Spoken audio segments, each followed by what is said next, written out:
Right, I'm going to combine general operating procedure, practical operating knowledge and the Q codes all into one because they're very hard to separate out from each other. As you can see, I'm not in my usual classroom at the Emergency Operations Centre in Marlborough. This is my house, this is my shack, if you like. It's actually in the corner of the living room. We're doing renovations soon. Hopefully I'll have my own shack shortly. Don't worry about this display here is probably flashing a bit. I hope it's not too distracting. That's just the multiplexing. When I look at it, it's nice and calm and still, but the scan rate of the camera interacts with the scanning of the display and you get that effect. Same as on the digital modes one with Bill's radio. Right, first thing we need to cover is just the basic procedure for having a conversation or a QSO with another amateur. We'll start with 2 meters on VHF. This is a mobile radio, but plenty of people like myself use them for home use.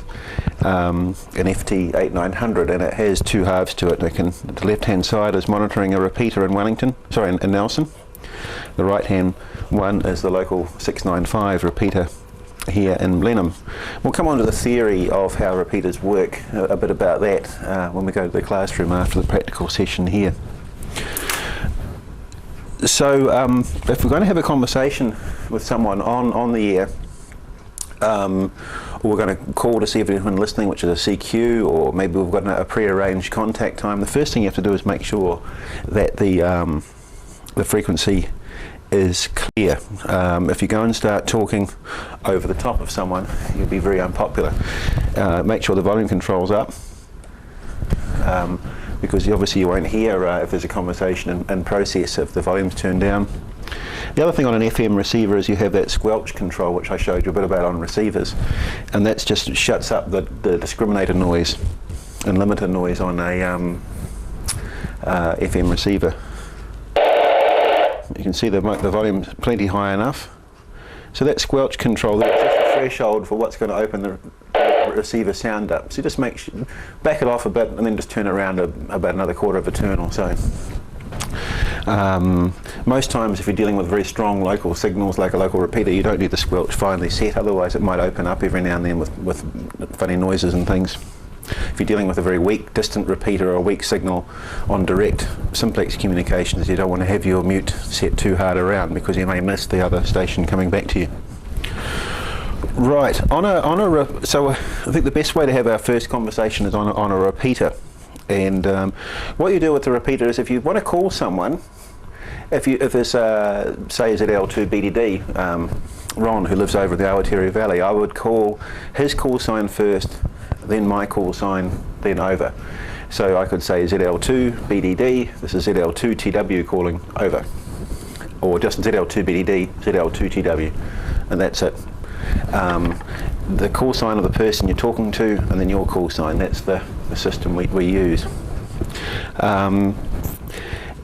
If we're just listening on a local 2 meter repeater and we want to see who's around, we can just go my call sign, which is ZL2 TW, and then just say listening. And then people know that you're there, and if they're busy they won't reply to you, but if they want to say hello they will. And so on. If you're doing a test, you tried out a new antenna or you've got a new radio or something like that, or a new power supply or something along those lines, you might really want to put across the fact you really are keen to have a quick conversation with someone. So you could say ZL2TW listening for a signal, is anyone available to give me a signal report, over, and they're more likely to get a reply then. So I'll just put a quick call out. ZL2TW listening on 695. Hear that noise come back, that's what's called the tail of the repeater. Very quick one, Stuart. Good morning to you. ZL2BGL. Just negotiating my way out of Gold Pines Yard. Talked to a guy in Florida this morning on this one. He was able to watch the launches of the big rockets. That's Ian Conway, a local amateur. ZL2BGL, ZL2TW. Yeah, good morning, Ian. Yeah, I worked a guy on 40 metres once who lived near Cape Kennedy and was telling me, yeah, he got to see them taking off. That'd be a great experience, wouldn't it? So does he live nearby the Kennedy Space Centre, over?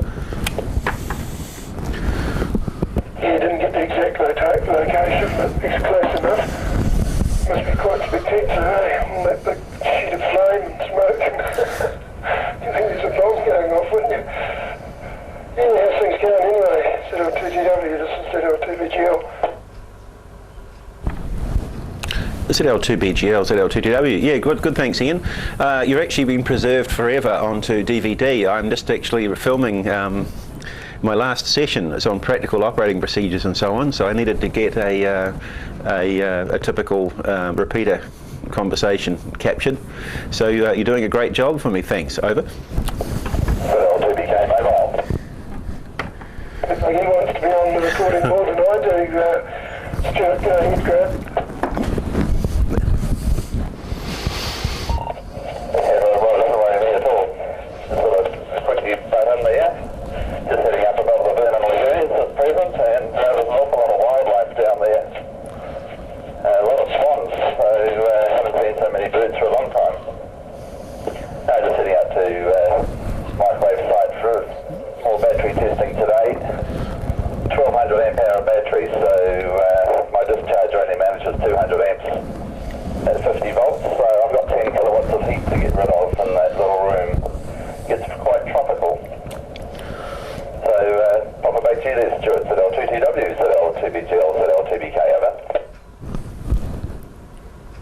ZL2BK, ZL2TW. Oh, roger that. Yes, just as well. It's not the middle of summer. I remember doing battery testing when I was a lad up in Auckland on hot days. It could, really get unexciting. Okay, I'll let you guys have a chat. I'll just bow out now and get back to my teaching to the video camera. But thanks very much, both of you. I'll put it over to you, Ian, and see you later, Grant. ZL2BGL to take it. ZL2TW clear. Have a quick listen for a reply, then I'll switch it off. Good morning, Grant, and Roger Stewart. Yep, catch you later. I'll just turn that off. So you can see a few important principles about talking on a repeater. One is that you try and leave a pause between when the other person finishes and when you start talking. 2 to 3 seconds is considered the minimum necessary. The reason being, if someone wants to jump in, and you saw that happen there when I was talking to Ian, and then Grant at L2BK, another local amateur, who's doing some professional work this morning. He's a radio technician, jumped in and could join the conversation. It gets a bit hard jungling the call signs in your head when you're first starting out to work out who's around. So a piece of paper is always a good idea, just a scrap paper to write down call signs and things like that on, and then put it into your logbook afterwards. Logbooks are no longer a compulsory requirement of the radio regulations, but they're still a good idea to keep track. And they're interesting to look back in future for posterity. Okay, so I think that pretty much demonstrated how you would hold a conversation on a repeater. Just to think about the microphone, there's a push to talk button. That keys the transmitter on, the PTT or push to talk. This one's got numbers on here as well. It's standard telephone tones for accessing certain functions on repeaters, like connecting via the internet to other repeaters around the world and so on, which our repeater here has that function. Also, you can use it for accessing memory numbers and things in the radio. So that's a common feature that you see nowadays. When using the microphone, it's always a good idea just to talk across the front, not directly into the front. If you talk across, it helps get rid of the sort of the sibilant noise and so on. Make sure it's quite easy, and I do it sometimes with this radio, that you don't get your finger across the microphone hole either, otherwise all they hear is muffled, nothing much on the other end. They can't understand a word that you're saying. Microphones can also come in a desk version, that you can have a push to talk button on it, and a desk microphone, or some people have boom microphones, but like angle poise lamps, so they can have it attached at one corner and have the microphone right in front of you, and then maybe a foot switch for attached to push to talk. Good for contest operating and things like that. So you can just have your hands free and talk into a microphone. Right. I just want to make a quick comment about how often you should use your call sign, and that varies on the situation. If when you're first establishing contact with someone, like on the local repeater, you use your call sign to say you were listening, or they call listening, so you give them a call, and you'd use your call sign and their call sign again at the end to hand over back to the other person. But once you've got a conversation going, things have come a little bit more relaxed. The regulations say once every 10 minutes, at least. I would suggest you do it a little bit more often than that on the local repeater, so that others listening in or just switching on will know who's there. But not it gets very tedious, especially if you're having fairly quick question-answer type stuff, talking to someone. So the main thing is to say, a good thing to do is to say over at the end, and then there's no doubt that you're ready to hand over. But even that's not essential, especially on a local repeater where signals are strong. It's pretty obvious when you've released your microphone. But if you're under more difficult conditions, then over at the end is a good idea. On the high frequency bands, which we'll come on to in a minute, it's a different sort of situation. Yes, others can listen to you, but there's chances are there's going to be less people listening around, but not necessarily. But because it's not a shared channel or shared resource, the 3-second break rule isn't essential. And you can just have quite a chatty conversation backwards and forwards and so on. But it's a good idea, as I said, every now and then, more than every 10 minutes. I think 10 minutes is a bit long. That's a personal thing, to throw your call signs in so people know who are listening. Because they're interested, they want to know who you are, and they might look you up in a call book or so on and listen for a while, get an idea where you are, to see how well their systems are working, get an idea what the distance is involved and so on. But what you can do when you're having a chat on the high frequency bands is leave a pause and just say, is there anyone who wants to join in? Because you never know who might join in. It could be an old friend or something like that, or it could be someone new who wants to have a chat. And the 40-metre band during the day is a good example of that. It can be quite a friendly environment where you can get to know people on the air and so on. Just a bit of a comment about content of conversation, and once again this isn't in the exam, is that sex, politics and religions is best avoided on the air. You do hear it, unfortunately, people getting into some of those subjects. You have to remember you're talking in a reasonably formal environment where a number of people can be listening in. So anything that someone might take offence is best left out, I think. Just being gentlemanly. Or whatever the female equivalent thereof is something that someone might take offence. So that's using expletives, swear words is out altogether. That's not on, I'm afraid. And any other sort of religious references used in vain is probably best left out as well. You want to keep your conversation as if you're talking in public or talking to people you don't know or in front of people you don't know that well. I think that's the best way to go. Because if you haven't got anything to say, if excluding the stuff I've just mentioned leaves you with nothing to talk about, well, you don't belong on the amateur bands as far as I'm concerned. You've got other things you can talk about: the weather, your job, what you're doing on the weekend, what you're building, your aerials, your radio equipment you're using, and so on. There's plenty of other topics to talk about. Just a quick comment about the CB talk.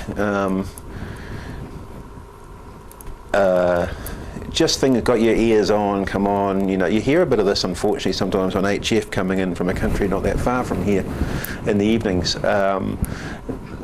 You know it when you hear it. I think it's, an extended laughing into the microphone and things like that. I think just, once again, if you can't have a conversation without that kind of stuff, well, you perhaps you belong somewhere else. So we're going to come on to and then conversation on high frequency bands, and like 160 metres through to 10 metres. Now at this time of the day it's coming up to 9:45 on a weekday. Probably the best band at this time of the sunspot cycle, a bit of a minimum at the moment to have a conversation, would be the 40-metre band, 7 megahertz. And if we actually just turn the volume up here, have a little tune around.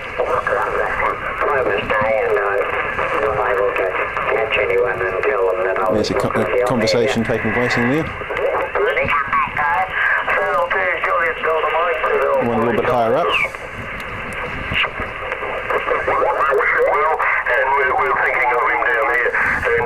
So there's quite a bit of activity around there, just within the space of 30 kilohertz there. I found about 4 conversations taking place.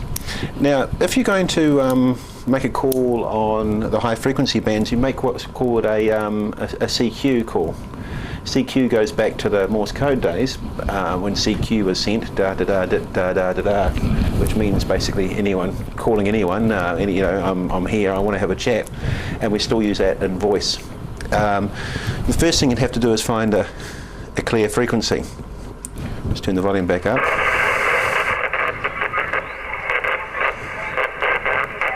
A bit of noise around there.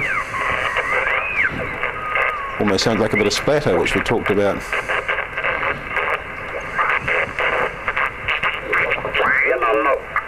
That station there is splattering. And if you could hear that awful racket there. Find a clear frequency. Then you have to tune up your transmitter and then make a call. On the higher band, so it's important that you make sure that the frequency is clear.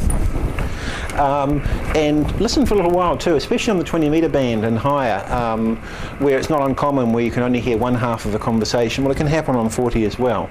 So as a general rule, just listen for a little while, make sure the frequency is clear. Ask if this is after you've tuned up your transmitter, and we'll come on to that at the end. Ask if the frequency is clear. Is this frequency in use? If you don't hear anything, it's okay to put a CQ call out. CQ means, is there anyone there who wants to talk to me? It's a Morse code term, CQ, but we use it in voice as well. And we just do it in blocks of 3. 3 CQs, 3 times your call sign, 3 CQs, and repeat that 3 times is kind of a recommended thing to do. If you make a call too long, people will get bored and move on. If it's too short, you may miss people. The reason you do a CQ on HF and not on VHF, on repeaters that is, on a repeater, people are going to be listening to the channel or they're not. That's the beginning and end of it, or they're scanning some local repeaters and they'll hear you. So you only need a very brief call. On HF, people are tuning around. It's not channelized to the same extent, so you want them to find you, so hence the term for putting out a call of a reasonable duration. So it'd be CQ, CQ, CQ, this is ZL2 TW, ZL2 Tango Whiskey, etc. Use phonetics. Now we're going to come on to that in a minute, but at least use your, probably on high frequency it's best to use your call sign and phonetics more than not. On 2 meters it's pretty unusual that you'd need to do that on a repeater, mainly just as a point of clarification. The reason you'd say Tango Whiskey is TW could be confused with DW or EW or something like that. We'll come on to phonetics later on, but just in case I forget, don't change the phonetics during a call. Texas, Washington, Tokyo, Whiskey, and so on. It just confuses the other end. Whatever phonetic you're using, stick to it. Don't change it, because it will just cause confusion. Right, so we've got a clear frequency there, and right, here we go. Is the frequency in use? No, nothing there. Hello, CQ, CQ, CQ, ZL2 TW, ZL2 Tango Whiskey, ZL2 Tango Whiskey calling CQ, CQ, CQ, ZL2 TW, ZL2 Tango Whiskey, ZL2 TW calling CQ, CQ, CQ, ZL2 Tango Whiskey, ZL2 TW, ZL2 Tango Whiskey calling CQ and listening. ZL2 TW, ZL2 TW, this is ZL1 Uniform Delta, ZL1 Uniform Delta, over. ZL1 UD, ZL2 TW. Good afternoon, thanks for the reply. Name's Stuart, Sierra Tango Uniform Alpha Romeo Tango, and location QTH is Blenheim. And I only had a brief look at the S meter then, but I think you're a good 10 over 9. ZL1 UD, ZL2 TW. Just looking at, I've written his call sign down. Good afternoon, Stuart. My name this way is Tony. Oh, he knows me. Tony, Tango, Oscar, November, Yankee. My QTH here is Hamilton in the Central North Island there, Stuart. And looking at the S meter here, you are 5 over 9. Beautiful copy from Blenheim. ZL2 TW, ZL1 UD. Oh, thanks, Tony. ZL1 UD, ZL2 TW. Yep, no, you're probably 10 over 9 here. What else can I add? Yeah, the just a bit of details about the station here, using an ICOM 718 and running at the moment about 75 watts, and the antenna is a full wave loop, an 80 metre full wave loop fed with an antenna tuner and some open wire feeders. But the band conditions are very good too. There was good solid copy and no fading. Tony, back to you. Over. I can drop the call sign now. Roger that, Stuart. Yep. Don't need to use a call sign every over.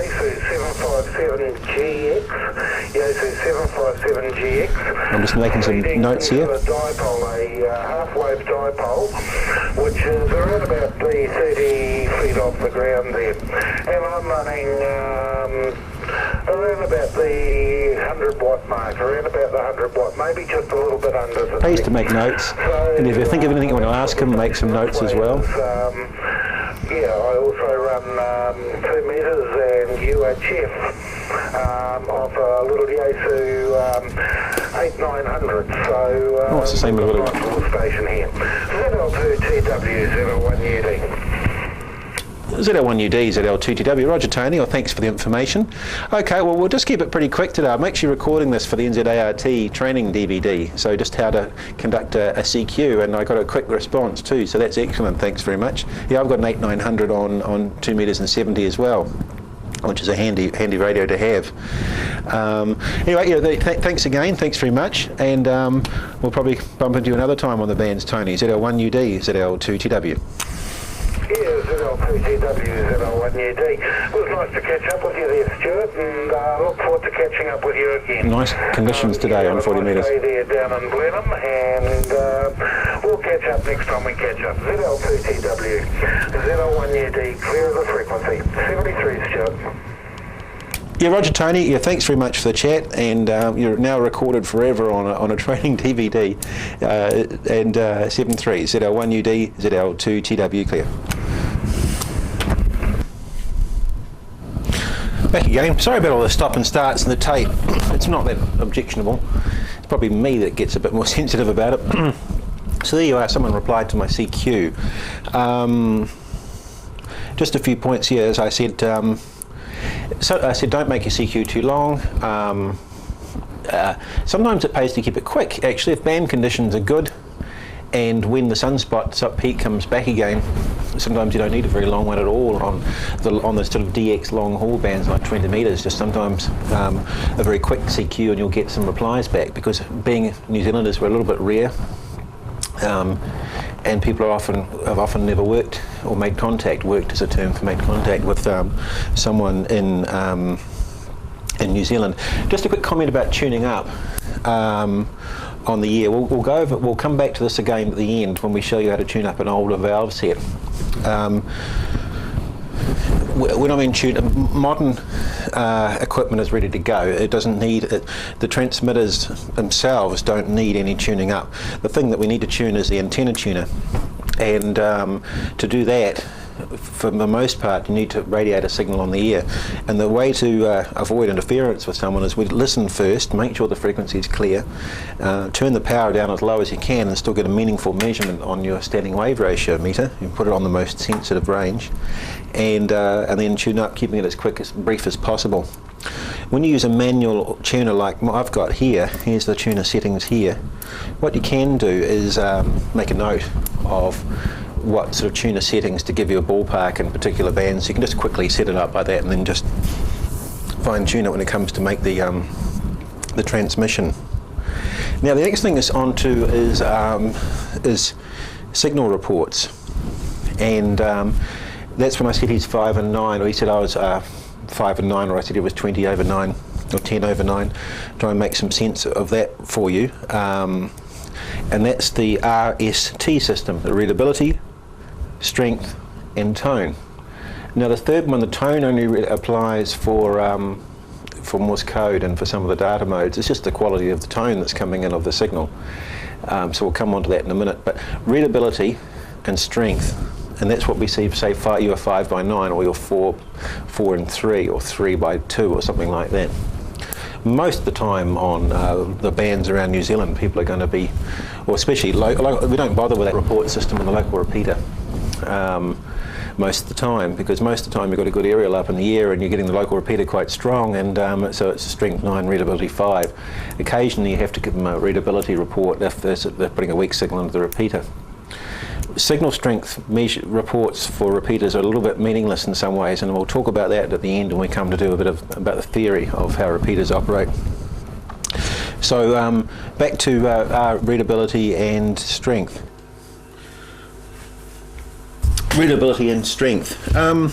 Readability is how easy it is to understand what the other person is saying, and it's scored from 1 to 5. It's a very simple system. It's very subjective. It's just really there's no sort of official scale for measuring it. Readability 1 is unreadable. Readability 5, perfectly readable. And then you've got variations in between. Readability 4, readability with practically no difficulty. 3, readable with considerable difficulty. And 2, barely readable, occasional words distinguishable.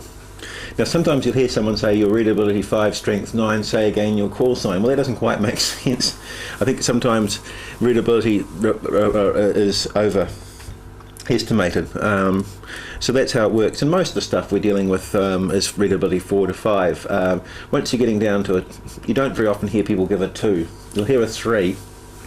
By the time you're getting to a 1 or a 2, you can't even really get enough information back and forth to make the contact. So there we are, readability 1 to 5. Signal strength, that's the second part. So I said to Tony he was 5 and 9. Signal strength is the second part of the RST system, S for strength.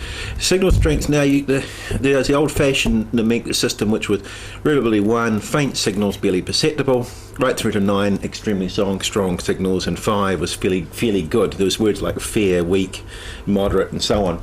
That goes back to the old days when no one had any signal strength meters on the radios, but now we've got that, a bar graph across the bottom, which we'll show you in a minute. So now what we do is we report signal strength as being something on our receiver, either an ordinary old analog meter here or a digital scale across the bottom, and you just look at that and give the other station a report off that. Single sideband, of course, is when no one talks, there's no energy being transmitted, so the estimator goes down to a low level because there's no signal being picked up. When you talk, it dances around. Unlike when listening to AM or FM, it will just sit steady. So with single sideband, you kind of just have to give a kind of an average idea of where the signal strength meter is sitting, and give the report based on that.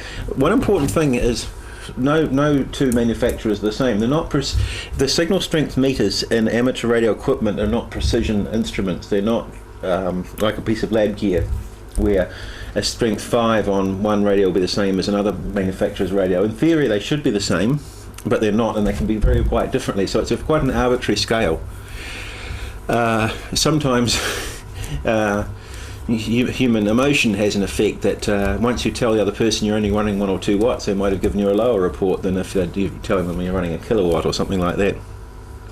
And the S meter, literally in these older radios, was literally a meter measuring the automatic gain control voltage in the receiver and displaying that, because remember, from receivers, automatic gain control was a voltage produced that depended upon the signal strength being received and then was measured and displayed.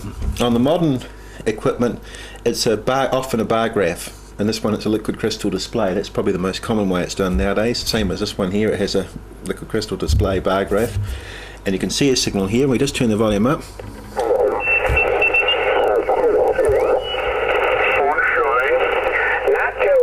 Not too warm, probably about, just guessing, I didn't check the temperature, but maybe about 15. There's an amateur on 7.081 megahertz. Local time now is 4:47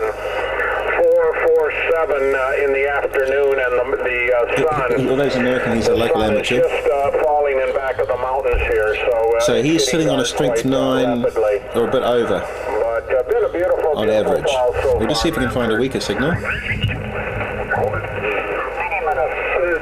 minutes a day, so they say. 7090. He's picking up about the 8 mark on there. Now, if we just fire up this older radio here, But the air is too tight. The nose puts the moisture in the air. we can just compare them, the two S meters. I'll just dial that one the same frequency, 7090. This is an old Atlas radio. This is about 30 years, this one. I've got an external frequency counter on it to make frequency setting easier.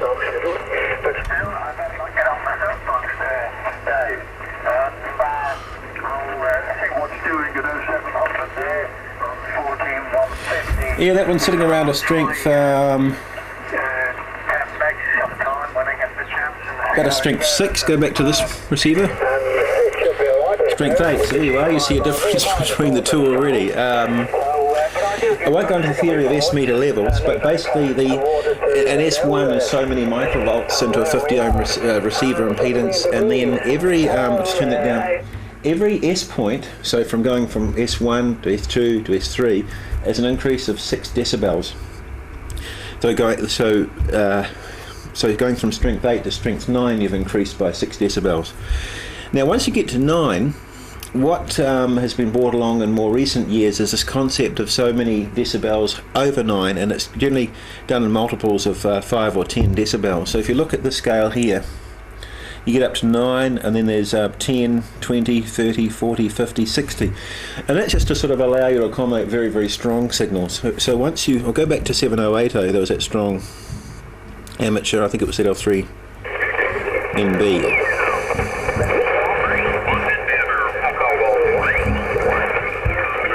No, it's gone now, but anyway, so then you can get into, because of the analog way the world works,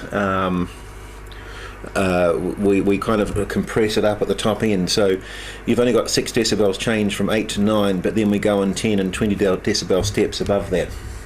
So if someone's 20 over 9, it just means they're 20 decibels stronger than an S9, and that's same as this old set here. It goes up to 20 and 40 over 9. It's a bit hard to read on that one.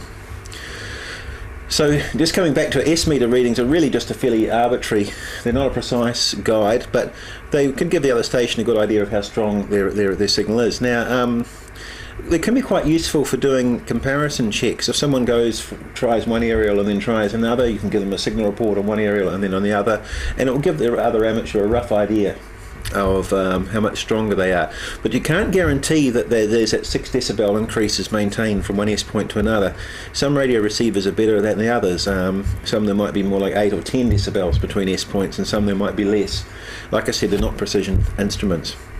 One way you can get around that is if you put you can get devices called attenuators, which can introduce precise amounts of signal reduction. And you can put it in your lead of your receiver, and then you can introduce certain amounts of signal reduction and look at how it changes the S meter reading. And that's one way you can actually get a more precise indication. But I'll just mention that as an aside. We won't go into that in any great detail. It's beyond what we need to cover here. So that's S meters. And there's a bar graph version and a meter version there. We'll show some close-ups of these in a minute when we get onto some of the other stuff. Mentioned 10 over and so on. Now tone, that's the last part of the T, the RST. Tone is for Morse code communications primarily, and it's a 1 to 9 scale. It's how nice the Morse sound.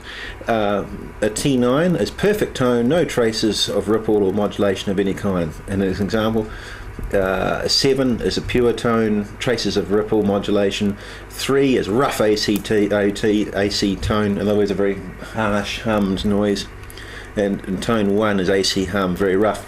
Now you might wonder what that means. Well, it goes back to the early days of radio communications when amateurs, everything was difficult and power supplies were difficult to filter and so on, and often on Morse code the 50 cycles, 50 hertz main signal got into the transmission, and instead of having beep beep beep beep, it was just buzz buzz buzz buzz buzz for Morse code. It wasn't very nice to listen to. Nowadays it's very uncommon to hear Morse code that's anything less than a T9, so people generally will just transmit a 9, so it might be readability 5, strength 9, and they'll send a 9 for tone, so 599. On Morse code sometimes you'll send a 5NN, which is just as good, it's quicker to send. So that's the tone system. On field days, when people are running off unusual power supply configurations, or people are running gear they're not always familiar with, occasionally you also hear some fairly hairy tone signals, but apart from that, it's normally nice musical notes. In fact, we should be able to get a bit of CW here.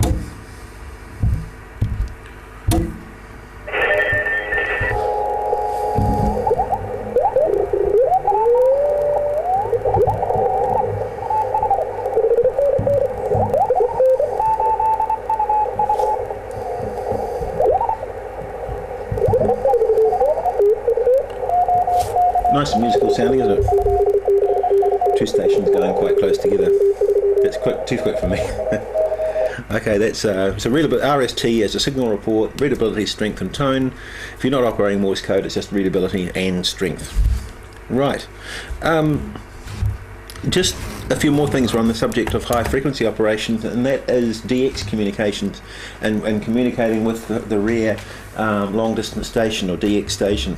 It doesn't have to be that far away. It could just be Campbell Islands, which is ZL7, is a rear station to come on the air. There's these things called DX entities, and what they mean is something that's kind of recognised as a separate country for the purposes of making contacts for radio amateur communications. So if you make a contact to mainland New Zealand, Stewart Island, North or South Island, that's classed as New Zealand. If you make contact with the Chatham Islands, I might have that ZL7, ZL9 I think is down Campbell Islands, I could be wrong there. Chatham Islands, Campbell Island, Rail Island up north, they're considered separate countries for the purposes of amateur radio communications. Now why is that important? Well, there's a thing called DX Century Club, DXCC, which is if you make 100 confirmed contacts with 100 countries,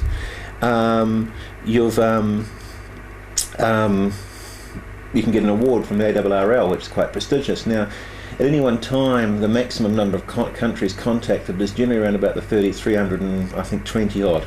And there's a thing called the DX Honor Roll, which the American Amateur Radio Relay League, the equivalent of NZART, operate. And they have a scoring system for who's on that on the ranking. So you can see that if someone gets the resources together to put a radio station onto amateur radio station on, say, Campbell Island down south, they're very popular, and that's called a DXpedition. And generally what happens is a bunch of very keen people with a bit of financial backing too, because it's not cheap, will go down there, maybe operate for 10 days, 2 weeks, work absolutely thousands of contacts with stations all around the world. Word gets around, or people know in advance they're going. So you can imagine what happens when they come on the air and call CQ. They get buried. They create what's called a pile-up, where anyone who can hear them and knows they're there is trying to contact them. So that's called the DX pile-up. Now there's a few rules for operating under there, and I'm not going to go into all this. The best thing you can do if you're interested in operating DX is learn from a local amateur who's into it. There's a few important rules. You listen carefully. You must listen to what the DX station is saying. And what they'll often do is work around call areas around the world. Are there any W's, which means United States? And they might start with W7, which is I think North California, and then they'll work around at the various American call areas, and that will limit the number of people who are going to reply to them at any one time. And then they'll say it was at Whiskey 7 Alpha something, or they'll specify who they heard calling them. So you shut up.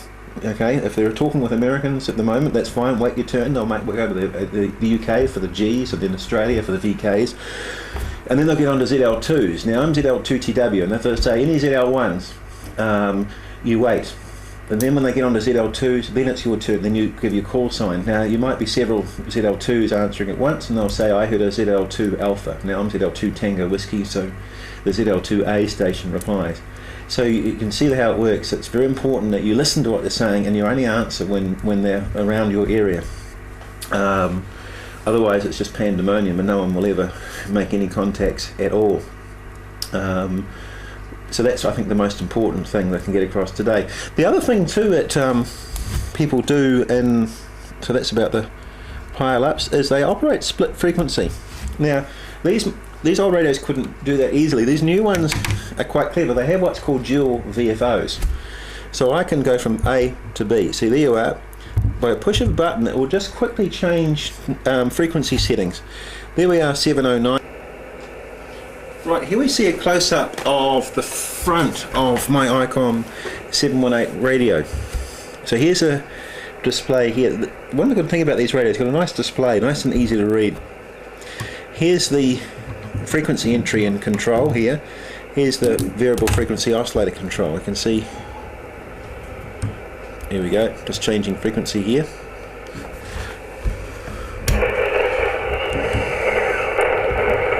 Right, not a lot to listen to at the moment, a little bit there. Anyway, I'll just put that on 7.087, right. I'll just put the radio onto a dummy load. See, it's gone quiet, so now if I transmit, nothing will be going out on the air. I'll just get the microphone here out of the way. Now, dual VFOs allows two different controls of frequency. So I'm in VFO A. You might not be able to read it there. There's VFO A. Now if I just change the AB button, there's the other VFO, VFO B. I can now quickly just listen around, maybe up a bit higher. I could just follow Q conversations at once, and now by going VFO AB I can swap between the two frequencies. If I change one, it doesn't change the other. I can change bands on one. Here we are, we're up on 20 meters now, and then back to 40 where I was before. You can hear the relays clink as it changes the band switching relays inside. Here we go, let's put it back down. Now, the other thing you can do with this that's very useful is with DX working, you can transmit on one and receive on the other. So if you put it into split mode, it's on. Now if I push the transmit button, you'll see the transmit light comes on, and the frequency stays the same, which is what you want most of the time. You want to transmit on the same frequency as you're listening on. But DX stations do a clever trick. They can transmit on one frequency and then say listening 3 up, which what that means is that they're going to always transmit on that frequency, but they're listening about 3 kilohertz up. And what that does is it keeps the frequency they're transmitting on nice and clear so everyone can hear them. No one else should be transmitting on that frequency at all. And it means that you can then tune about 3 kilohertz up on your other VFO. So yeah, say they're listening 3 up. So here we are on 7.087. Now to tune the other VFO to 7.090, which is 3 up, put it on split operation. So now when I transmit, it jumps to the other frequency. And that's called split frequency working. Very useful for DX stuff because it, as I said, allows to keep the frequency that the DX station's transmitting on clear. They're doing the opposite. They're listening higher up, and then when they talk, they hit the button and they transmit lower down. So it allows everyone to clearly understand what the DX station's listening. So they'll call CQ, or they'll say ZL2 Tango Whiskey, and then that's me, and then you jump in and transmit on that other frequency. They exchange a report, and then they go on to the next station. They can go pretty flat out when you get good operators. So that's split frequency operation. It's a useful thing to have for DX working, or just to make it easier, as I said, to jump from one band to the other at the push of a button and so on. So that's dual VFOs. So I can sign off that lot. Now just work through some other features that modern radios have. And the other one is Vox. And Vox is, as soon as I find the button, voice operated transmit. You can see VOX has come up here, or Vox. What that means now,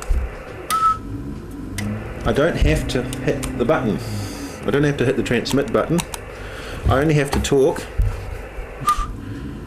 Hello CQ, CQ, CQ, ZL2 Tango Whiskey, calling CQ and listening. And I did that without pushing the button. So that can be quite fatiguing. Whoops, it's just responded to that. I'm transmitting into dummy load, so it doesn't matter.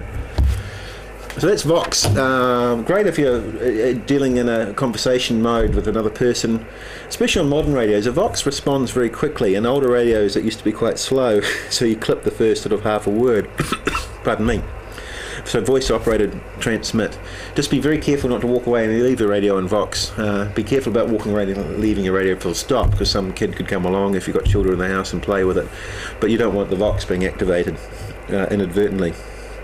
Okay, so that's Vox. The other thing is noise blanker. See this NB button here, it will go out.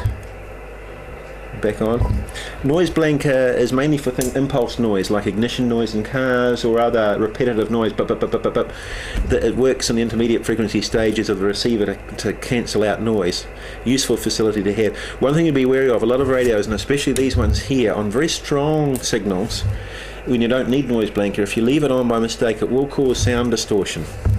So you switch it out if it's not required.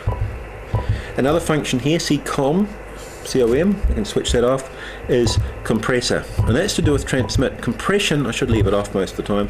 Compression, what that does is it kind of does what the advertisements do on the televisions, that annoying thing that they have, is that it brings the average voice level of your transmitted speech up. And our speech, your speech has loud bits and soft bits.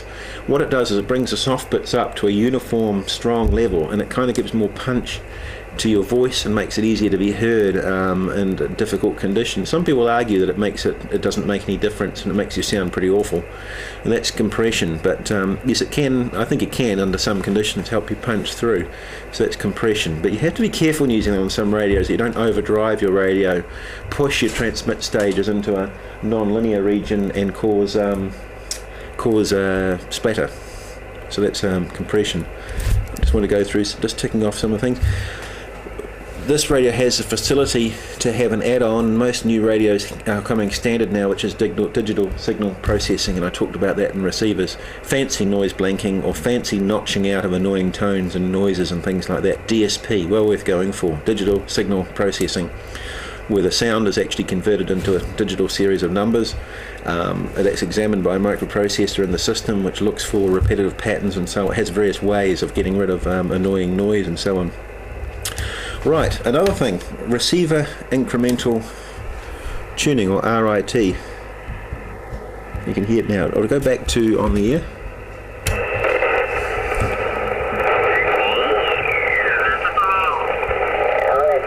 Go off split.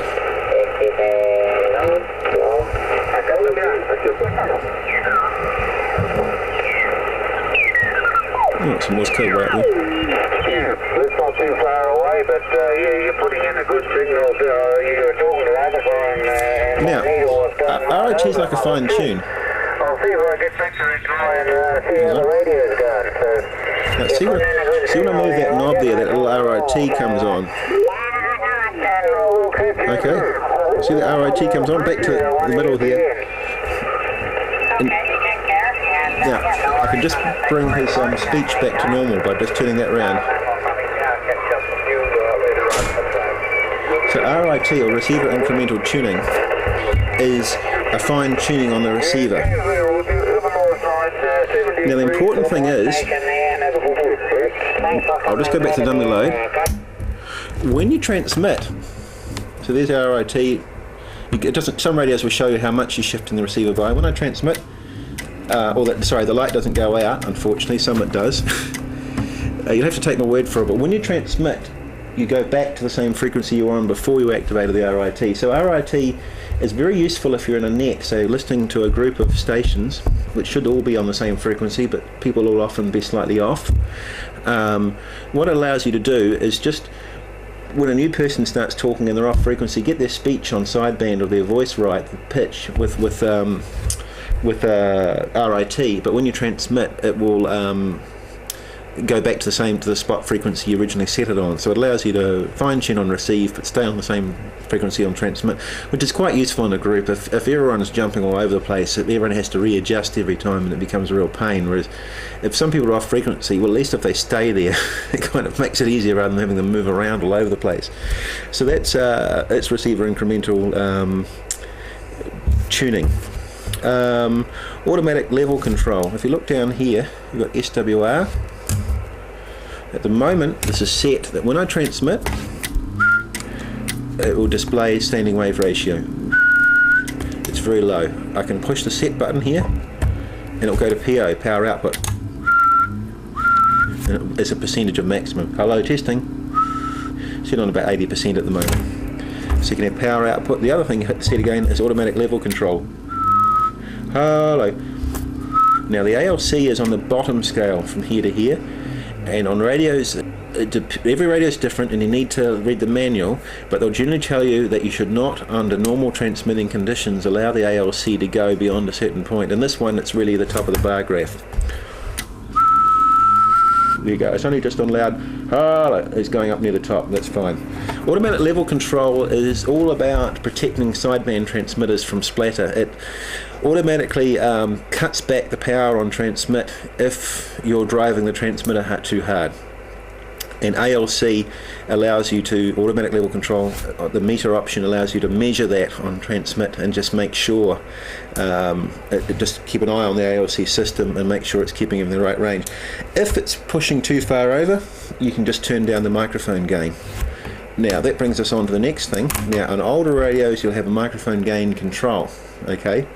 These modern ones don't, they tend to be fixed in a menu function. Now I push and hold the set button. There's the RF power, 88 watts at the moment. I said it was about 80%. See, I can adjust that.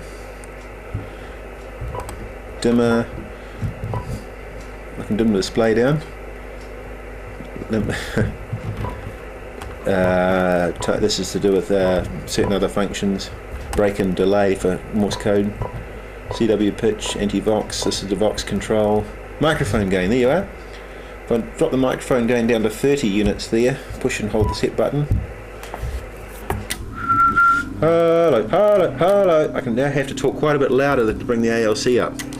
Microphone gain is just the gain of the audio amplifier before the balanced modulator, and you just adjust that right to keep the ALC in the right range. It just helps protect your final output transistors. That's the other function it does, and it's generally tied into, I forgot to mention, with the standing wave ratio sensing system. All modern radios have got SWR display on them. And what they also do, even if they don't have it displayed, a lot of the old radios didn't have it displayed. You couldn't measure you couldn't see the SWR on the screen, but it was keeping an eye on it through a simple system.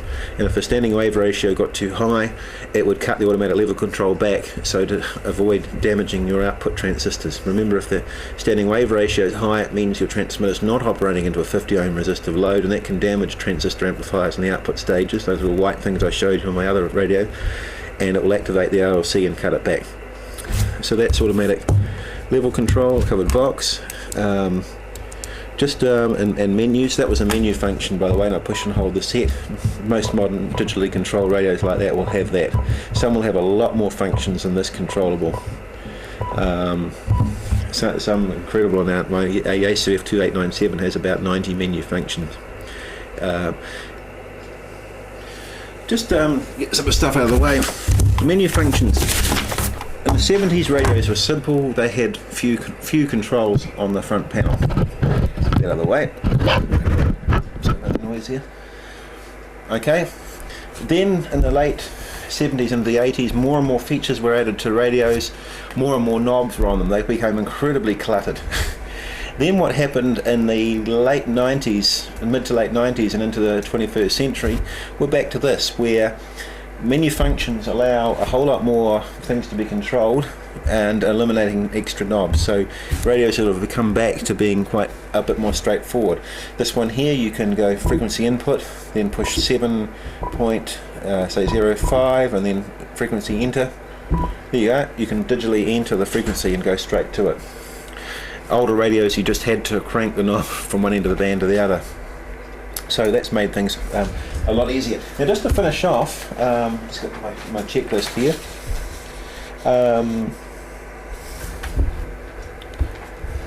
Just a few other facilities. Radio frequency gain, audio frequency gain. This one here has got,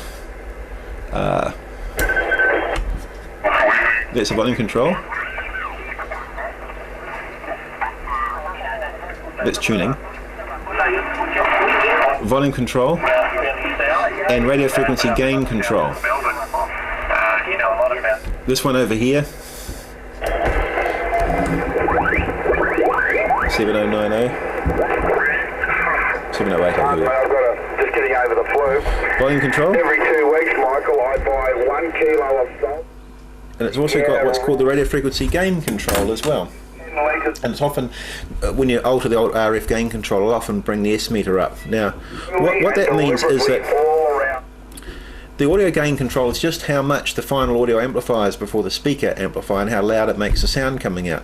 The radio frequency gain control is often tied in with the automatic gain control, and what that does is it kind of allows you to throttle back the earlier amplifiers in the radio. Now that can be useful when the band is very noisy and there's lots of static crashes and goodness knows what, and you're listening to a reasonably strong signal. If you could just crank back the RF gain control, and you know it's happening because you can see the S meter coming up. See, it's up to S9 and there's no signal there at all. So it means the signal has to be around S9 or above to be able to hear it. Now that's really good because on the 80 metre band, most of our contacts around New Zealand at night are quite strong. They're strength 8, 9 or 10 or 20 over 9. And what it allows you to do is to just knock back the RF gain control a bit, and then it kind of cuts back on all the horrible static crash noise and things like that. So it can be make listening a lot nicer. The other thing is, if you're listening to the band when there's a lot of strong stations on, you can crank back the radio frequency gain and it can help reduce receiver overload. It can stop that intermodulation and new signals being created within your receiver. So that's RF gain control. The other thing modern radios will have is an attenuator. ATT comes up, you'll have to take my word for it at the moment. It doesn't make much effect, you don't hear much effect because the automatic gain control compensates. But if you're listening to a very, very busy band with a contest on, your receiver can start to sound pretty awful, and your receiver's obviously creating new signals by intermodulation, and you can soon tell that's happening because things just sound pretty cruddy. And if you switch on the attenuator, all that stuff falls away and you're just left with the signals you want to hear. So the attenuator is just a loss introducing device switched into the receiver, not the transmitter, and it just allows things easier to listen to on crowded bands. Now Right, I'm back again. Just to finish off on this particular part of the question bank is Q codes. Q codes is something that's not unique to radio amateurs. It's also used in the aviation industry as well.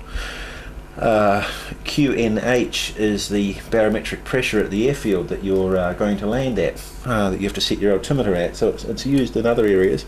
The Q code was developed for Morse code originally to have a series of quick abbreviations. It's much easier to say QNH rather than barometric pressure. Now, the exam has about, I think it's 10 Q codes you're expected to know. Now, there's no point in me just going through them. You're just going to have to rote learn them off the syllabus material available off the web page, and Fred's material and so on, and off the question bank. It has them in there. But I'll just quickly mention the main ones that are in use. Now, because although they're originally Morse code, people use them in voice communications as well. Now, some people frown on that and say it's only for voice. But I think it's fair to say that it's pretty mainstream practice to use the Q codes. Now QTH is, for instance, your location.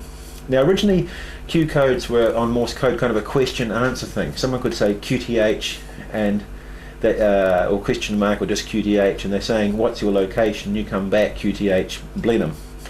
So it's kind of a question answer thing, but on voice it's used slightly differently, and we'll say the QTH here, and you heard Tony say that before. QTH is Hamilton, or my QTH is Blenheim. The other one is commonly used one is QSY, which means change frequency. That's QSY 3 up, which means 3 kilohertz up. QSB or QS Bravo, that's fading. It is fading on your signal. QRM and QRN. So QR Mary or QR Mexico, that's QRM is man-made interference. QRN or QR November, just in case you don't hear it correctly on the camera, QRN is natural interference. So there's plenty of QRN today, like static crashes, or there's plenty of QRM around, which meaning other stations are interfering. QRP is commonly, it used to say, shall I reduce power, but we now use QRP in voice anyway as I'm running low power, less than 5 watts. QRO means I'm running a high power of maybe more than 100. QRZ is, is someone there, is someone calling me. What else we covered? And QSL is often these days meaning the QSL card. And here's one there. A QSL card is, or QSL means acknowledgement of transmission. A QSL, which means, did you copy that correctly? A QSL card, now this is I haven't got one personally at the moment, I've got to get one made up. This is ZL4 FUN, ZL4 Fun. which was a station that was set up at Hamfest in Wellington recently. And it means if you work the station, they'll give you the card. And there's an international bureau for sending QSL cards around the world. So if I contact a Russian station, next thing 6 months, a year it can take, it'll arrive through the system of all the international affiliated amateur radio clubs, and they've got a system for sending cards around from one amateur to the other. And it looks on the back, it tells me what time it took place, the frequency, and a bit of information about address and so on and things like that. QSL cards are what's required to prove that you've worked those 100 stations for DX Century Club. So a QSL card needs to have your call sign clearly on the front, and on the back you need the details of the contact, the time, the frequency, the signal report, the date, and a bit of information about yourself and so on of interest. And people often put these on their wall as well to display them.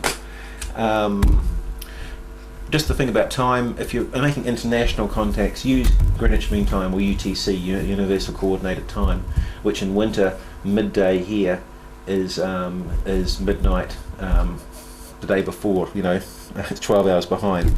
So we're 12 hours ahead, daylight saving, we're 13 hours ahead of UTC. It's best to have a clock like this. I haven't got it at the moment, but buy a cheap digital clock, have it displaying, if you've got one with a date, because a date can be confusing when you're getting into the wee hours of the day. Before midday it's yesterday's date, after midday it's today's date. Sorry about the noise on the microphone. That can make it much easier for keeping a log, because if a rare DX entity may not recognise your contact, if they can't match it up with their logbook, they just won't worry about it. So it pays to have the dates correct. Now, just the last thing to finish off with was, I mentioned phonetics earlier. When you're making a CQ call, don't say ZL2TW, say ZL2 Tango Whiskey to make this no, because T, E, D, C you can see the reason for phonetics to get around that confusion. Now, the New Zealand system we use will be the same as, say, the UK and Australia, which is Alpha, Bravo, Charlie, Delta, Echo, Foxtrot, Golf, Hotel, India, Juliet, Kilo, Lima, Mike, November, Oscar, Papa, Quebec, Romeo, Sierra, Tango, Uniform, Victor, Whiskey, Yankee, X-Ray, Zulu. The Americans will often say Able instead of Alpha, and they might say Washington instead of Whiskey, and so on. That's up to them. I think you've got to have a system of phonetics I think other amateurs recognise and won't cause confusion. And so I'd suggest you use the ones which are in our question bank and syllabus material. But as I said, I think the crucial thing about phonetics is don't go making them up as you go. My call sign is ZL2 Tango Whiskey to Tokyo, Washington to Tiara, I don't know, right, or something like that. You can just imagine the confusion. Keep using the same phonetics, because it makes it easier. If the other person at the other end is hearing a string of different phonetics every time, it will make it much harder for them to understand. Repeaters. This is in the section on practical operating procedures, operating knowledge, etc. And I couldn't do all of it from the shack at home, so I had to come back to the trusty whiteboard at some stage. We mentioned this briefly under propagation and so on about the limitations of VHF and UHF communications. Being that VHF and UHF is primarily line of sight, you will bounce around hills and valleys and things, and you can get from one place to another that you think you'd never be able to get signals through on VHF and UHF, and it's always worth a try. Never say never. There is an amateur who lives in the Awatere Valley with 3,000 foot peak between us and them, and a few other smaller hills either side, who can get into a radio repeater on the other side of the Wairau Valley here. Obviously it's diffracting over the top of, around the corner, or reflecting around something to get there. So if we have an obstacle and we have an amateur here, a house or whatever, and a mobile here, and we want to get past this obstacle on VHF or UHF, and we're primarily talking here about the 2 metre band, or 70 centimetres, in other words around 144 megs or around 430 megahertz. That's where most of repeater work is done in this country. There are repeaters on 10 metres, 6 metres, and then up on 23 centimetres, 1296 megahertz, and also some higher up, but most of the traffic is on 2 metres and 70. So we've got an obstacle on the way. What do we do? Well, what we actually use is a device called a repeater. Now I'll just go through the theory of how these things work. And we use, for example, for the frequencies, 695. Now, if you look in the NZART call book, this is explained in the repeater section what this nomenclature means. But what this means is, on 2 metres we put a 1 and 4 in front of it. So the repeater transmits on 146.950 megahertz.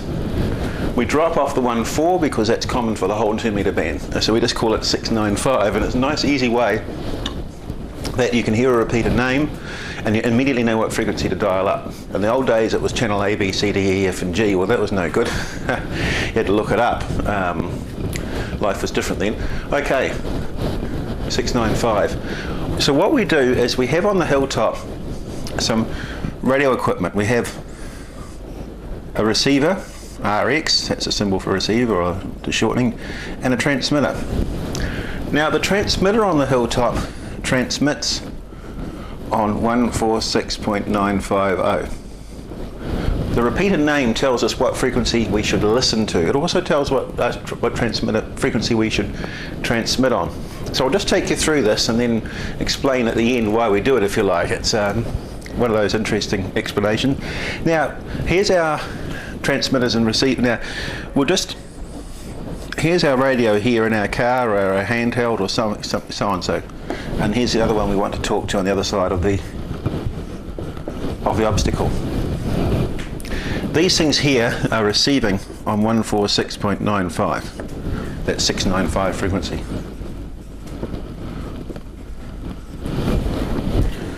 Now the clever part is when we go to transmit. So here's our microphone with the push to talk button on the side. When we transmit, our radio, because of the way we've set it up to operate on a repeater,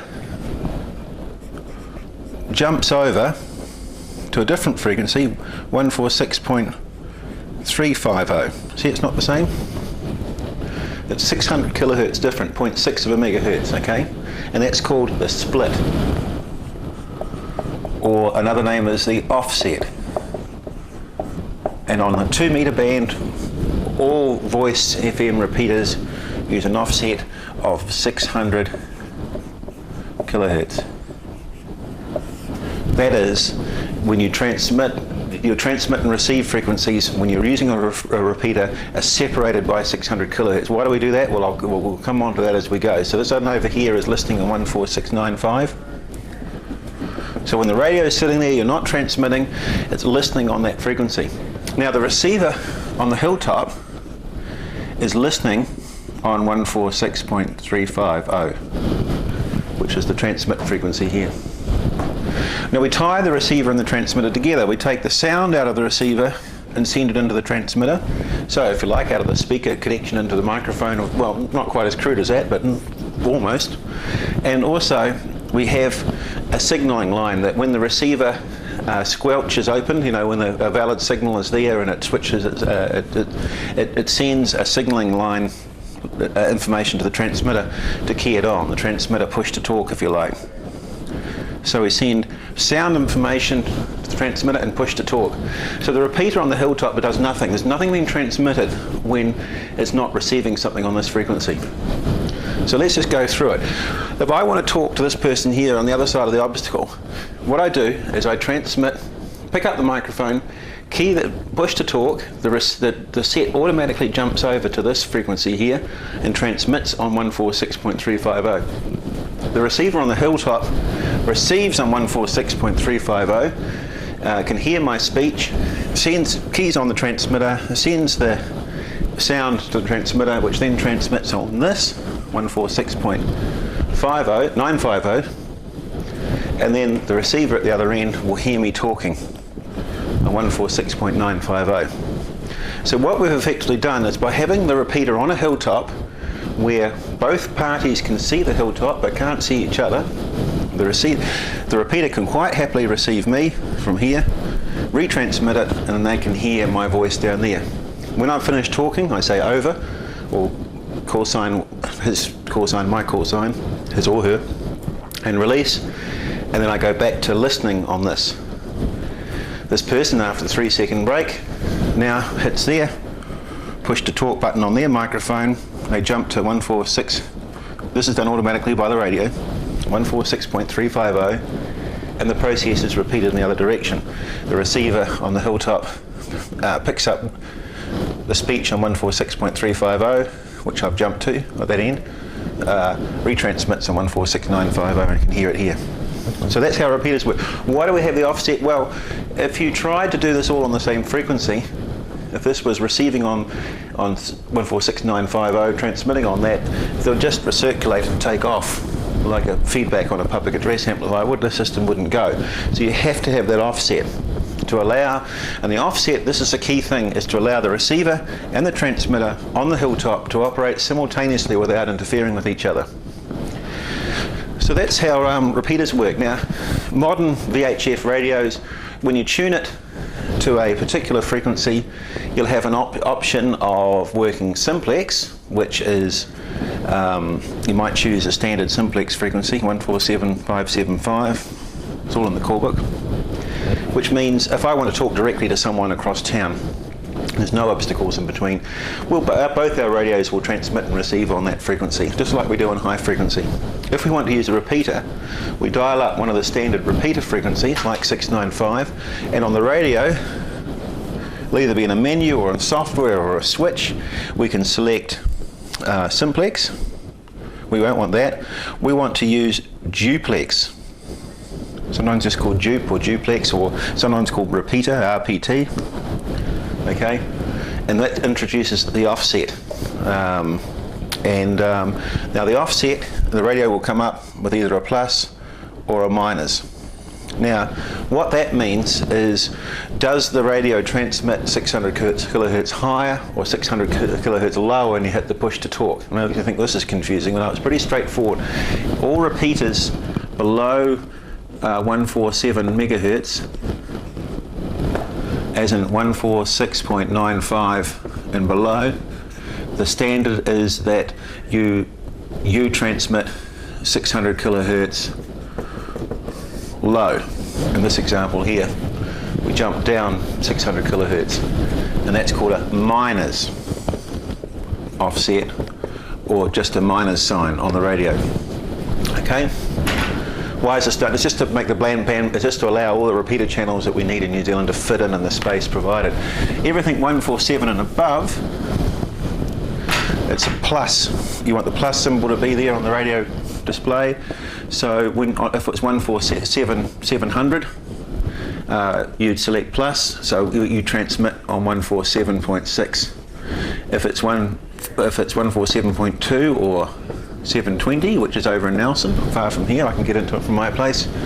When you transmit with a plus offset, I jump up to 147.8. Now the repeater, of course, is permanently set on these frequencies, so it doesn't have to worry about what you just got to make sure when you dial up a repeater channel on your radio, you select the correct offset for the local repeater. If it's above 147 or above, you transmit 600 kilohertz higher. If it's below 147, it's 600 kilohertz lower. That's to fit into what we call the band plan, to allow all the frequencies to work out nicely. A lot of effort's gone into that sort of thing. Well, let's come back to a bit about repeaters, and we'll show you a couple of real repeaters, a couple of portable ones. Actually, while we're on the subject of offsets, on the 2 meter band, it's 600 kilohertz. On the 70 centimeter band, it's 5 megahertz. We've got a local repeater called 845, and that transmits on 438.450. It's a UHF repeater, and so therefore it receives on the hilltop on 433.450, and our radios and our mobiles receive on that and transmit on that, and that's a minus split. Most commercial amateur radios will have the international standard splits, 600 kilohertz for 2 meters, 5 megs for 70 centimeters, and there's different splits on other bands. Right, we'll come back in a minute to UHF when we talk about the national system. Just for your interest, on the hilltop, these are quite tricky things to, well, not quite tricky, but they are fraught with problems building repeaters. It's a sort of a fairly specialised area. The problem being you've got a receiver and a transmitter operating very close together, not very far apart in frequency, so the transmitter has to be very clean. If it puts much rubbish out, it will soon get into the receiver. The receiver has to be quite bulletproof. In other words, it can stand a strong carrier going not that far away from the frequency it's wanting to receive without being desensitised. You don't want its automatic gain control getting sort of whiff of a nearby signal and cutting the gain back. What's actually done in a lot of cases is rather than have two separate aerials up the repeater pole, so on a hilltop you'll typically have a building, a small building, or it might be part of another service like the telecom or dock or fire or something like that. Your pole out here. Sometimes we'll have a separate receiver and transmit aerial, but you can use one. And I won't go into the theory of this, but you can get a device called a duplexer, which allows you to use one aerial, and it's a very, very high Q filter. It's a bit like those ones I showed you in the resonance section and inductors and capacitance.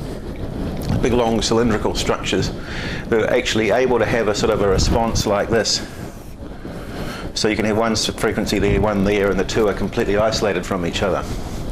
Quite commonly, extra filtering will be put in here as well, in the transmitter and receiver, in between that and the duplexer, just to help reduce problems and so on the site, because commonly these are co-located with several tens, sometimes hundreds of other services on a hilltop, and there's a lot of radio frequency energy around, and you want to keep your transmitter clean, and you want to keep the rubbish out of your receiver.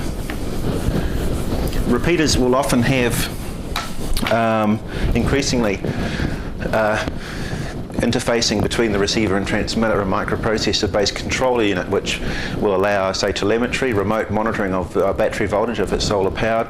On the hilltop, a lot of them are mains powered, but a lot of solar as well. The ability to remote control it and switch it off and do other jobs, or have voice identification of what the repeater is and so on. So the New Plymouth repeater has Jim Meacham's voice come on every now and then. Plus they can put a voice message on there about upcoming club events, which will come up every now and then. So that's repeaters. Just while we're on the subject, not part of the examination, IRLP, I'll just quickly mention this. And Echolink. Internet Repeater Linking Project, IRLP. What that involves is on the hilltop you've got your repeater, in someone's shack at in the coverage area of that repeater, someone generally with a broadband internet connection will have a PC connected off to the internet through an interface, IF, then into a radio, just a standard, often just a very straightforward, it could be handheld, could be anything, it could be a converted T500 or something like that, into an aerial, just acting as a normal mobile station. And what internet allows you to do is you can use dual tone multi-frequency, the same tones, touch tones used on your phone, to put a 4-digit code in. So here we are with our handheld. You can put a 4-digit code in there. The repeater retransmits that, like every other sound it does, received by this radio and the interface and the PC. That 4-digit code will correspond to a repeater somewhere else in the world, somewhere in New Zealand or somewhere around the world, and it's a sort of an international standardized system. And at the other end there will be the reverse of this. A computer at the other end will wake up and connect, turn on a local radio and actually connect the two repeaters together. So whatever goes in this one will go out the other and vice versa. So you can actually tie two repeaters together from anywhere in the world. So you can be listening to your local repeater and all of a sudden a voice announcement will suddenly appear, and it will be someone in Trondheim in Norway or something like that. It's quite an interesting concept, and that's becoming quite popular nowadays. You could tie a couple of repeaters together in New Zealand, for instance, if you want to have a combined net or something like that. That's IRLP. Echolink is very similar to that, except It's not. It's the IRLP. One important feature of it, you can't get into it by the internet alone. You can't sit at home with a PC and hack into it. It's completely independent of the net. It's not free access. It's just solely a net-based system for tying repeaters together under tone control by radios. Echolink uses a very similar system, but it allows people to have a headset, microphone, go onto the Echolink internet site and access remote radios a very similar way, which may be connected to repeaters or maybe just simplex local coverage or can be on a high frequency. Kind of allows people who can't put up antennas or so on, or just another string in the bow, if you like, to get into amateur radio. Have to be licensed, of course. So that's Echolink. Right. Repeaters, duplexes, repeaters, the national system. The national system is a network of UHF repeaters around the country linked together. There are a lot of local repeaters around New Zealand that are linked. Our 3 repeaters in the Marlborough area are linked together. There are some linked down the west coast of the South Island, and there's a few linked up north as well. Just using other radio equipment at the repeater sites, you can tie them together, so it just extends the coverage. So if you're using the 560 repeater down in Ward, down south of Seddon, you can talk through, it's linked through to the Picton repeater 7225, and it just extends the coverage along Highway 1. So yes, if you're driving through, you'll have to change to the repeaters as you go through in different coverage areas, but you could continue a conversation the whole way with the local amateur who's just using one of the repeaters in the system. The national system extends that concept, and this has been driven by the Wellington VHF group and also with the help of the Auckland VHF group. Quite an incredible system, a lot of work involved in setting it up, and it's a network of UHF repeaters from Northland right down to near to Invercargill. I think that's been tied in, not quite, just a bit north of Invercargill. Jumps Cook Strait between Belmont, which is above Lower Hutt, Belmont down to Blue Duck, which is between Blenheim and Kaikoura. An early NZBC actual networking station in the old days in the 1960s. And there's a number of repeaters in between. Mount Egmont is sort of a fairly key node in the North Island, and also a place called Klondike in the Waikato out by Port Waikato. And what these are is a combination of repeaters and linking stations. So if you dial up the Belmont National System repeater, which is 439.875, I could have that wrong, so it will transmit 5 megahertz lower. Sorry, you transmit 5 megahertz lower. If you talk into that Belmont repeater, people around Wellington will hear you, but your signals go out through all these other repeaters around the country. There's quite a lot of spurs around the North Island going into the Waikato and into the Wairarapa and all over the place. So it allows you to have greatly extended coverage, so as I said, all around the country. It's important that you don't sit on it or have a very long conversation, because other people will be wanting to use it, but it's certainly a great way to stay in touch. People are travelling and so on. So that's the national system. Recently had the frequencies changed because they're copying a lot of interference by illegally imported devices and so on. What else can I say about that? I think that covers that. And the call book has got the map of where they all are and what their frequencies are. Right. Just another thing I forgot to mention about repeaters is a repeater tail.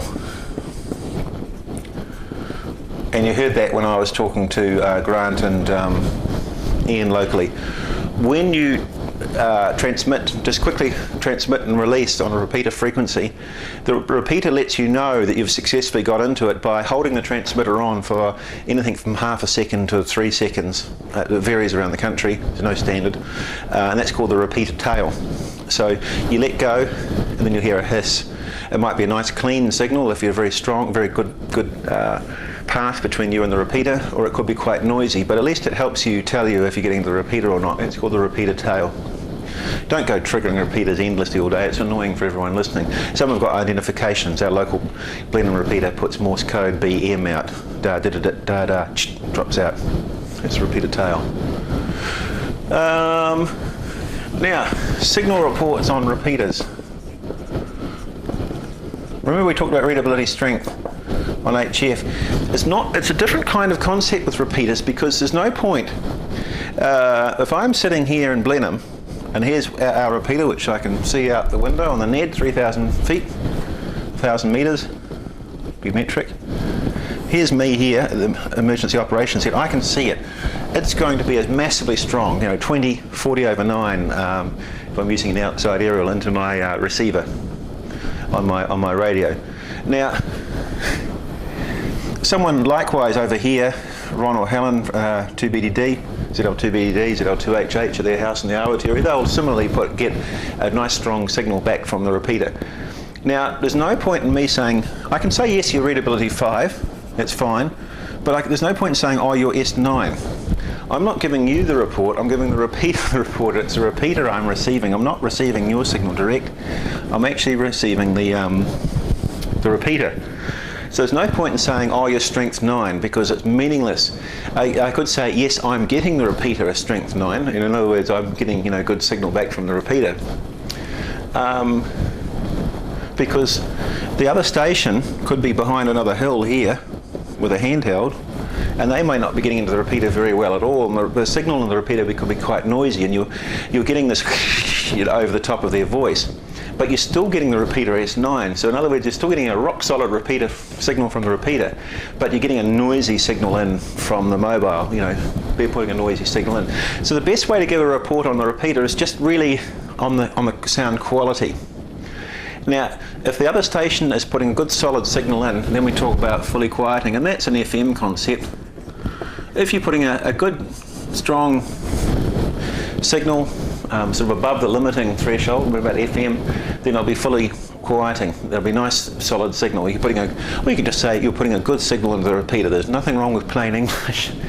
However, if they're really noisy, you could say, your signal into the repeater is not very strong. It's quite noisy. It complicates things if you're both in difficult areas. So you can see how it can get a little bit complicated. But what I'm trying to say is no point giving a signal strength report.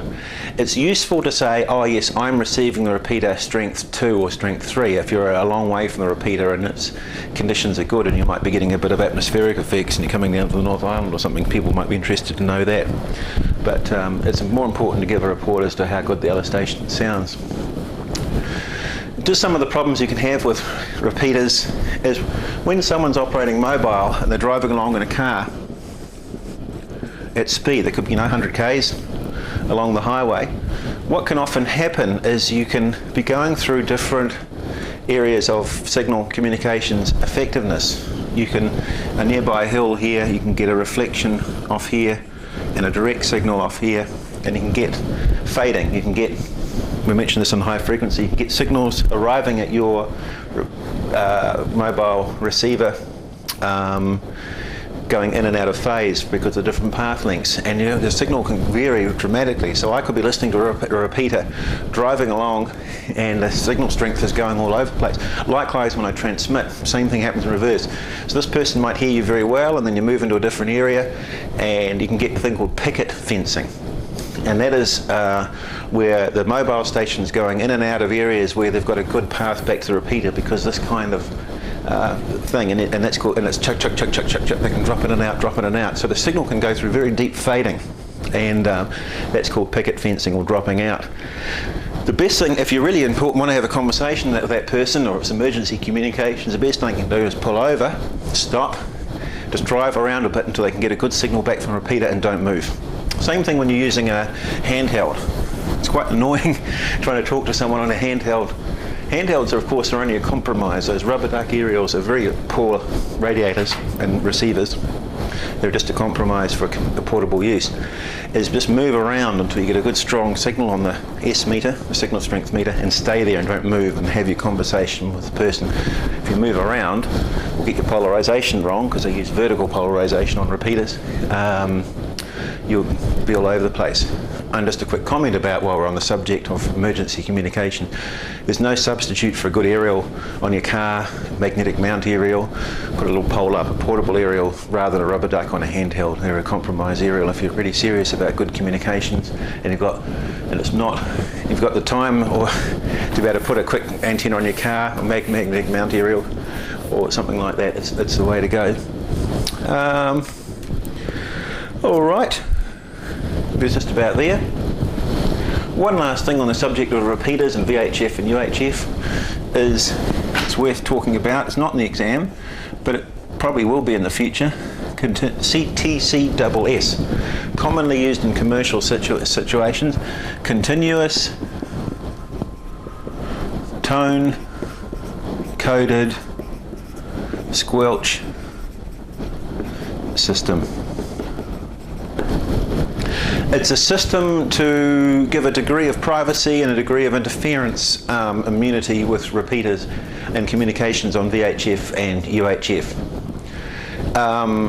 And in its simplest form, you'll have on the repeater receiver on the hilltop. Remember I said they're hooked together to the transmitter? The sound wire and the signalling wire.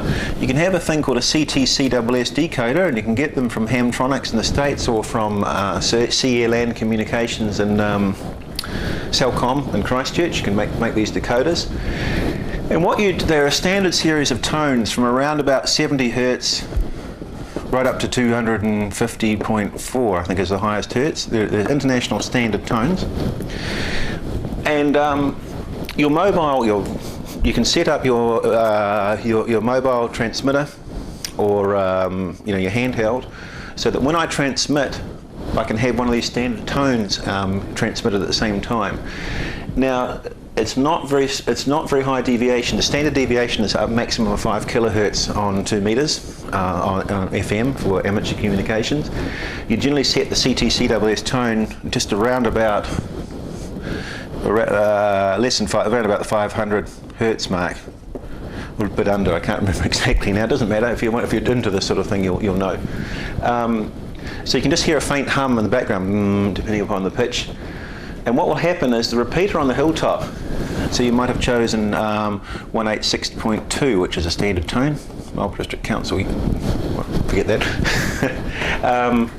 When I transmit, I'm transmitting with that tone in the background. The repeater up here recognises it and allows the transmitter to come on. So unless I've got that standard tone set up on my transmitter, on my handheld or my base set or my mobile set, the repeater won't work. You need that tone in the background at a low level to access the repeater. And that can be a very effective way of getting rid of interference on the repeater channel. The repeater won't open its gate, open up and key on until it gets that tone. So if there's interference from garage door openers around and on the national system or so on, getting into repeater receivers on the low part of 430 megahertz, it can stop that. And I think we might see this being implemented in the future on more and more on amateur gear. Amateurs do use it often in their linking equipment and so on for various reasons, but I think we'll be seeing it a bit more often. Very commonly used on commercial services on VHF and UHF, almost universally use CTCSS coding. Very good for getting rid of, as I said, interference problems on repeaters. So if there's interference getting in on the repeater receiver frequency, it won't open up until the mobile, which hopefully will be quite a bit stronger than interference, and then the system will get going and you'll hear them transmit. It can also be used, you can have multiple tones. You could have 4 or 5 different tones on the same repeater. Any one of them will cause it to open up, and you can have separate groups of users on the channel so that they don't, and then the mobile receivers can have the same tone system set up, so you don't have to hear traffic from another business on the repeater. And if the repeater's in use and it's not your tone, a little busy light will come up and it will lock out the push to talk on your radio, so you can't transmit while the other user's using it. Right, we'll just show you a practical repeater. This is a portable repeater used by the Marlborough District Council. It works on the emergency services band, which is 138 to 144 megahertz. It's in a Pelican case, so it's pretty bulletproof, waterproof. It's designed for outside use. You can put it on a hilltop, and it's self-contained. Now it's got the an end connector here for connecting to the antenna. You can put an external power lead on here, and it's got an internal battery, and this is for putting the mains here through an amp connector for charging it. I'll just lift the lid on the thing. So here's the internal workings. Now the receiver and transmitter is in one unit. It's a Tate T700. No longer in production, but they were very, I'm not sure, but they were designed to be able to run, transmit and receive simultaneously if you program different frequencies into the receiver and transmitter. So it allowed them to be used as repeaters. Now you can see at the bottom here, coaxial connectors here, and one of them's going out to the front panel here, to the outside. This is the duplexer, that filter I was talking about. This separates transmit and receive, and here's a separate transmit and receive connections for the radio going onto the duplexer, and an aerial connection out there. Here's a power supply that's used for charging off the mains when it's not in use, and tucked away in under here is a gel battery to keep the unit running. You can see the edge of it there. Down here is a control panel. Just get rid of that reflector. You can read battery voltage. You can change the channel. It will work on ESP 164 or 165. Power switch, fuses. Very easy to, you just drop it in, hook the aerial up. Here's the instructions here nicely in the lid. It tells you how to set up the antenna, which comes in a separate case with the thing. Put it on the hilltop, connect the aerial up, switch it on, test it, you're away. So this is an emergency services B band. Now they use a 3 MHz split. Because of the big difference between transmit and receive, the filters can be of much lower Q, so they're much smaller, allowing you to fit it into a briefcase. In the old days. Now notice the size difference. Now we're looking at a 2 meter portable repeater. On the 2 meter amateur band, because we use a 600 kHz split, we need big filters, hence a big box. And this one belongs to the Marlborough Amateur Radio Club. And over here we see the bag that's got its aerial in it, a base loaded half-wave vertical, and an aluminium pole that you can stick up. And around the end here are the connections to get into it. There's a power connector there, and that little chain thing there covers up the end connector for the aerial. Just lift the lid. This is built into a toolbox made by Indac, actually a local blending company. Here's the duplexer. Now this is the same duplexer that many amateur repeaters, including ours, use on the hilltop in permanent installations. You can just see at the top there, connections in between the filter cavities and those knobs for adjusting it. Don't touch them, whatever you do. They're notch filters for various purposes, just to help make the thing work more efficiently. And down the end here, we see the actual radio equipment. And there's the back of the transmitter and receiver there with the aerial connections, and it's Tate, can't quite see it unfortunately, there it is up the front, Tate T300 series equipment. So there you have it. It's pretty weatherproof when it's sort of locked down, can be left on, obviously not carried very easily, it's quite heavy, and so you attach the DC lead up to a battery, put the aerial on first, switch it on, and it's away. On this one's on 6725, 146725, it's its frequency. We've got a recording now. I wanted to show you guys how to tune up an older valve type set, and this is an FT200, and you still see them on Trade Me from time to time, and this is Ken's shack, Ken's ZL2 BJV, and Ken's going to take us through it. There's still FT101s around, TS820s, TS830s that use valve finals, or final amplifiers with a pi coupler, and they're not just plug and play. You do have to tune them up correctly. If you don't get them, if you do this wrong and misdo it, what can happen, Ken? You can blow your... you ruin your finals. Yeah, blow your bottles up, blow your valves up. That's right. So connected to this radio is a dipole cut for 3.6 roughly megahertz, and it's going straight into a set, and Ken's just going to take it through tuning. Now, perhaps if we go through the controls, where's the load, where's tune and load, or load and plate? That's the... We have the load and play at the top left hand corner here. Yep. Mic gain, Yep. top right. Yep. We have grid here. Yep. Clarifier, which we won't be using. Right. The frequency control. Yep. And then we have the power off on switch here. Yep. Single sideband tune, CW and AM on it. Right. Now the first thing we're going to do is make sure that the mic gain is at 0, and we'll turn the And the frequency's operator clear, switch, yep. and the frequency's clear, Yep. and the operator switch is on receive. Yep. And we move the switch into the tune position, and now that we've got the mic control gain turned right down to 0, we move the switch into the operator's position, and we take it up to about 100 milliamps on the left hand dial. Yep. Over here. Okay. The next procedure is to make sure that we go for maximum noise or maximum signal out on the grid. So we move into operator's position and we wind the needle up to maximum, and we wind the mic gain back to about 100 milliamps, which is on the scale there on the left. And we carry on with the grid to maximum signal out, wind it back to... That's just to keep it within, what, wind 100 the milliamps? Yes, wind the mic gain back to 100. And we do this in short bursts, just in case something's getting hot. And then once we've done the maximum signal out on the grid, it's normally about where maximum noise is. Yeah. That's drive, isn't it? That's the drive. Yeah. We move back into the operator's position and we go for maximum dip. And what are you adjusting on the there? grid. We're going for the dip on the grid. On the plate or on the grid? plate? Oh yeah, so that's the plate. On the plate. Yep. So just And show us from a the dip there.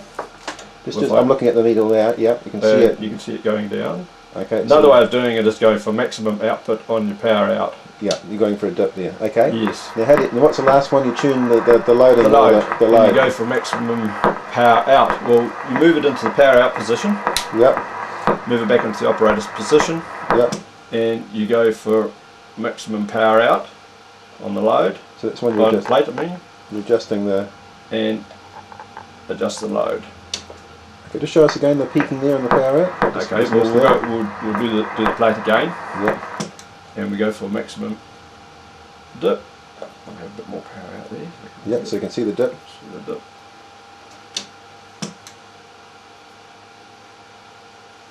So you're just dipping it there now, eh? Yep. And the next one will be going for maximum power. This is maximum power out. That's the loading. You're adjusting the loading there. Yep. Yeah. So I move back into IC. So the plate or the tune. There's your dip. Yep. Tune and plate are the same, aren't they, on some radios? And your load. Yep. There, you should be right. Okay. Tune.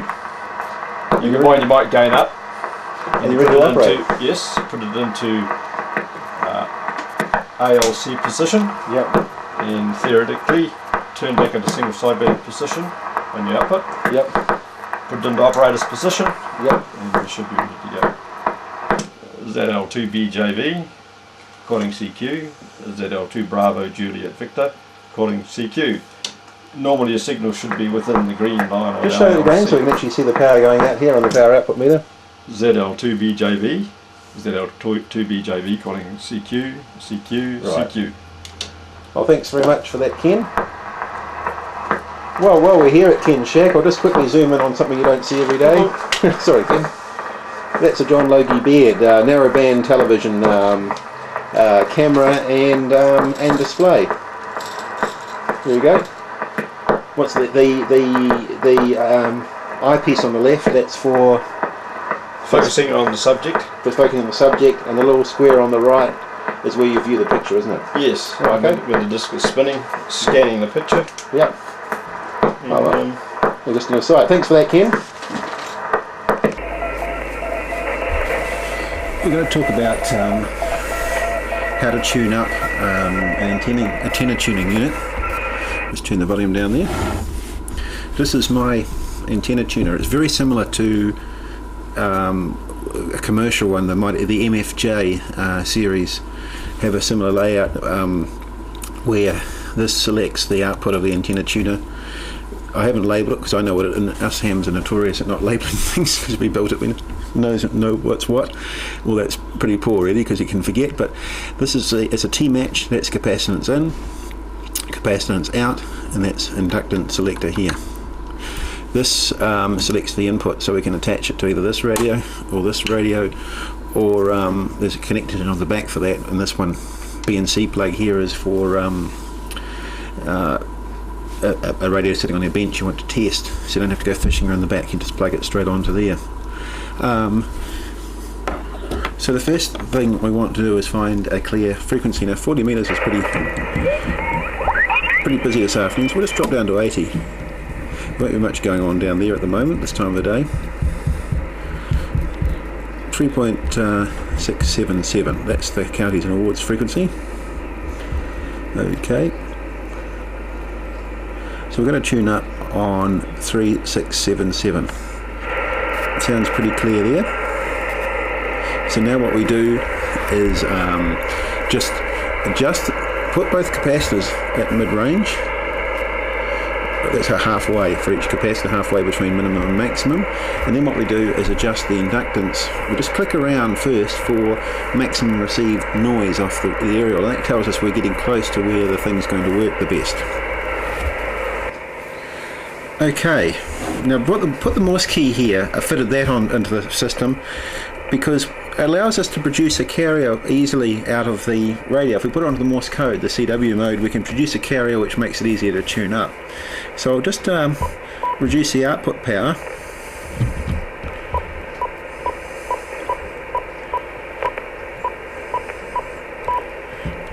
Right down to just a few watts, about 10 watts. That's about 10 watts on this set here. Put it onto CW, just about that inductor setting seems to get about the most sound out. It's one of these things you just got to try and get the hang of. The frequency is not obviously in use. Put it on Morse code. Now you can see the crossed needles here of the standing wave ratio bridge. One side's measuring reflected power, one side's measuring forward. And what we can do now is just adjust the capacitors, and for a dip in reflected power, you can see that needle going down. Reflected power is dropping right off, that's reflected, that's forward. Just keep on adjusting each one, there we go. And this one here again. You can often get a good, see that's all tuned up now. You can often get tune it on a number of different inductor settings, but generally as a rule with the T-match, the setting that gives a match minimum reflected power with the least amount of inductance, so this round the least amount, will give you the least losses through the antenna tuning unit. So there you are, and it pays to note that down. It's got scales on it and the inductor setting number, so you can note it down in your logbook or whatever. So you know for particular frequencies and particular bands or particular parts of bands, if you have to retune much throughout the band, you can just make it much easier for quick resetting. Obviously having an automatic antenna tuner gets around that problem, but they're hundreds of dollars. You can make an automatic tuner. It doesn't have to be as pretty as this. It can just be on a piece of wood with all exposed and open. In fact, this is a wooden box to keep the losses down on the coil, and you can make that for next to nothing. Just use crocodile clips to select the inductance. Will work fine. You can make that for nothing if you can scrounge around and get the bits, whereas an automatic antenna tuner you're looking at hundreds of dollars. You put it back into lower sideband mode and you're away.